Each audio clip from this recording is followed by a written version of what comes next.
Lions TV, we are sponsored by Regal Elevators and Lifts Consultants Limited, a company that is owned and operated by a Millwall fan, just like every single one of the sponsors that you can see on the screen, right?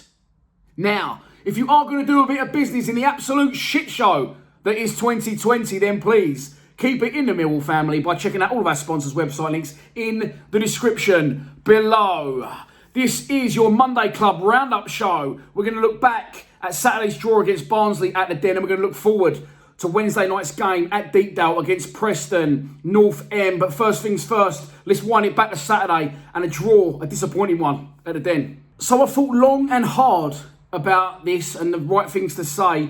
At the end of the day, it was just a terrible decision from the manager, in my opinion. And I'm trying to work out why he did it. Why did he pick that team? Why did he change a winning formula, a winning formation, a winning group of players? Yes, there's plenty of games coming up, but there's going to be plenty of opportunities for the players that have not been getting in. And I don't know whether he's babbled a little bit to play a pressure there. I can't really see that. You know, Gary Rowett's a lot stronger character than that, in my opinion. I'm trying to justify why he's done it, work out why he's done it. And as Joe rightly said, I think he might have even just said it on our WhatsApp group, but you know, we trust Rowe, and there's obviously a reason why we set up the way we have.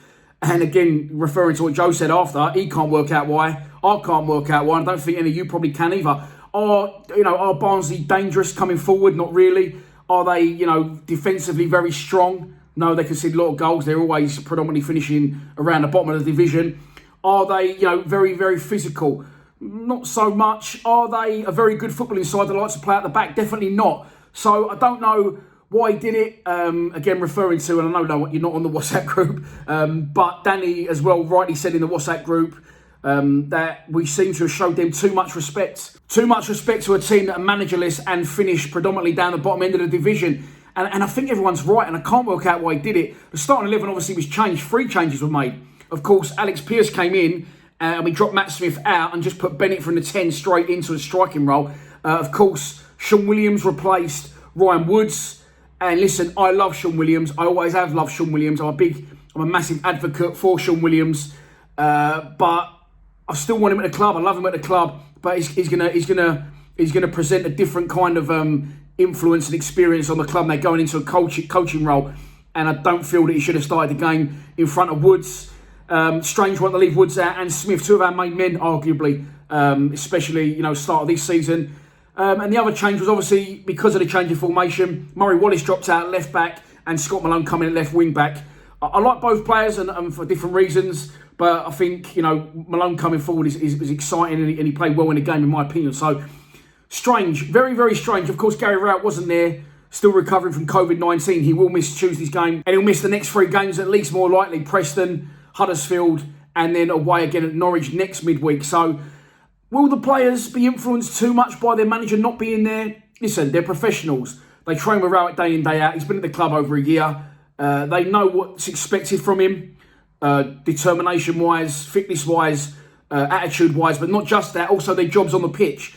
So, yes, he's not there, but will it affect them that much? I don't know. I'm not a player. I'm just throwing ideas out there. Of course, it can affect your manager not being there, but again, they're professionals. They know their jobs, what's expected of them at the Den. And did it affect their performance? I'm not sure. It was an absolute terrible performance, let's have it right. The first half was shocking. And again, I wouldn't have cared if we'd have played well and lost. It's just a severe lack of ideas going forward, lack of confidence, lack of basics, really, and especially a drive and a determination, which we didn't seem to have. It just seems it gets zapped out of the players at times, and I can't work out why. And we do seem to struggle, and I've said it, and I'm sure a lot of you have as well.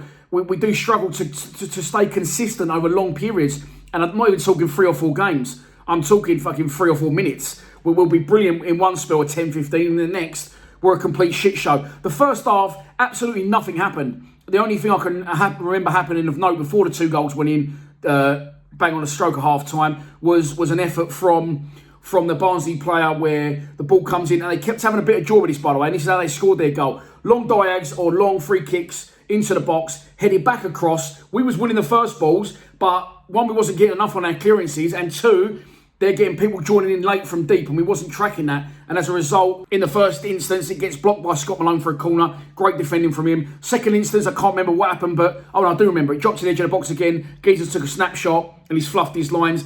Third time, no such luck. Same thing again. Comes in diag, gets headed across. I think Jake Cooper heads it down as our back line are backtracking towards Barkowski. And then in come the Barnsley players from deep. Picks it up, gets a left-footed shot off. Let's have it right. There's 3 Millwall players around and they've thrown themselves at it. It's an absolutely brilliant goal. And Barkowski can do nothing about it. That's twice he's been beaten by Weldies at the Cold Blow Lane in this season. Of course, the first one against Burnley in the Cup, that was slightly better than this one, but equally as effective and in the same instance puts us behind in the game. We go straight up the other end. Conor Mahoney takes a corner and Jake Cooper equalises. That's the second goal in a week, by the way, in injury time. Both from Conor Mahoney corners, both at the same end where the away fans sit in the North Stand. So an instant reply, which was good. We saw an instant reply almost at Swansea away. So, I felt when Barnsley scored, it almost did us a favour. I said that during the live stream because that will now force our hand. That will force us into trying to make something out of the game. By the way, Joe Cooper's goal, well done to Big Juicy, all 6'7" of him, but the goalkeeper's got to save that, gets 2 hands on it and only manages to push it in his own net.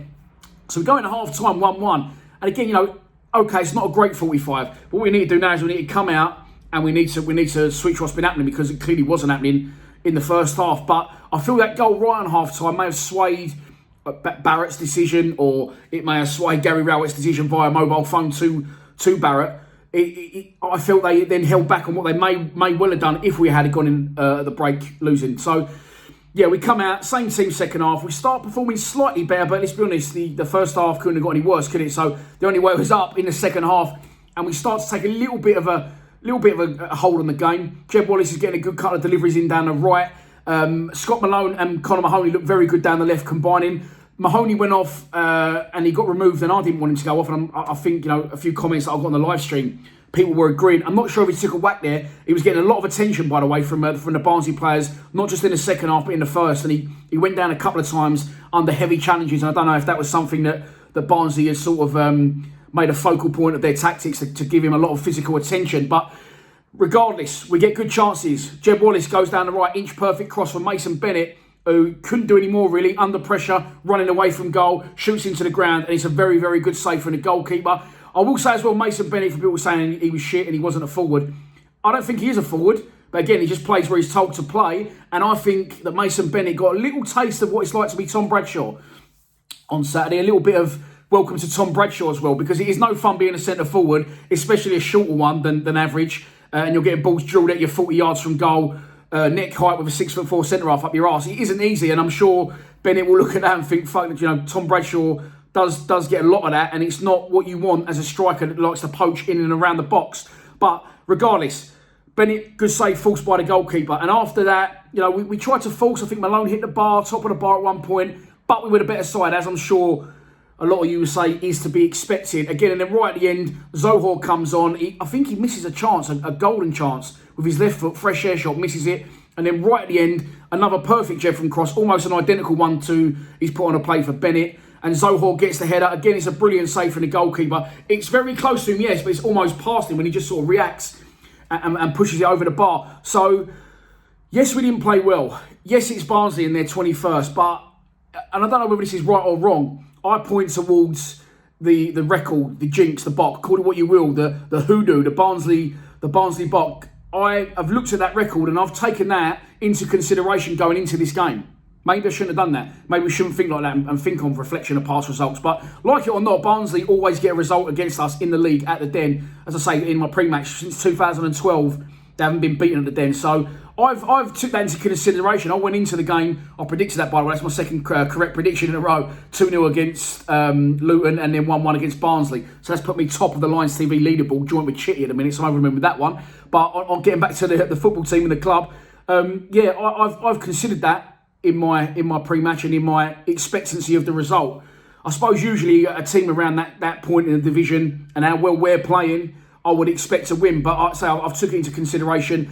And 1-1 was what I was expecting. And at the end of the day, I'm not really that disappointed. Yes, we wanted to win the game, but you cannot win them all. I know, I'm one of our biggest critics. Want the players to perform every day of the week, want the players to get results every day of the week. It doesn't work like that. And at the end of the day, I think, what we've got from the last 3 games, 3 unbeaten now, 7 points, it's a good return. So let's move on to Wednesday's game against Preston North End at Deepdale. They currently sit 12th in the table. It's a little bit early to read too much into league positions, but they played 7, won 3, drawn 1 and lost 3 of their opening games. But here comes the bad news. They've won 2 on the bounce, both away from home against Huddersfield and Queen's Park Rangers, respectively. And if they beat us on Wednesday at Deepdale, they'll go above us in the division. So it's not going to be, and it never is, an easy place to go. They're a good, strong, consistent side in this division, and they always seem, for whatever reason, to fall away towards the business end. But I said it's never an easy fixture, and they'll be looking for 3 points at home on the back of 2 away victories. The one to watch for them is going to be,